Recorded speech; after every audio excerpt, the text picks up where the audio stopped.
La plus vieille mosquée de France sur le point d'être classée au patrimoine national. Elle se trouve à Tsingoni, à Mayotte. Le ministre de la Culture, Frédéric Mitterrand, actuellement en visite dans ce nouveau département français, devrait accélérer le processus de classement. Sur la voûte du principal lieu de culte de Tsingoni, le ministre de la Culture est au cœur de la plus vieille mosquée de France en activité.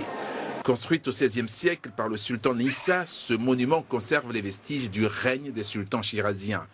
Mosquée royale à côté de laquelle reposent les précurseurs de l'islam à Mayotte, modifiée, agrandie puis quelque peu modernisée. Ce lieu de culte fera l'objet bientôt de débats au sein de la commission régionale du patrimoine et des sites.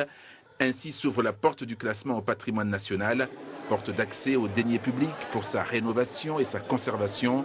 Un bien pour un mal puisque ce classement ne sera pas sans conséquences sur le voisinage. Il y aura effectivement des contraintes architecturales qui seront sans doute posées avec le temps, qui seront définies aussi en lien avec les services spécialisés, mais il y aura derrière une politique de valorisation patrimoniale qui est bénéfique pour la mosquée, mais qui est bénéfique aussi pour les habitants du village. Voilà. Il ne faut pas interdire, en tout cas, il ne faut pas interdire les environs, les gens qui habitent dans les environs, de continuer à construire et à améliorer leur habitat, parce que ce n'est pas parce que l'État va prendre la responsabilité de cette mosquée pour l'entretenir qu'il va aussi interdire les autres qui sont dans les environs de continuer leur vie.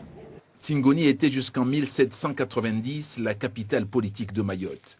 Sa mosquée est l'un des éléments phares qui lui restent pour son prestige. Avec elle, la ville espère entrer officiellement dans le patrimoine national.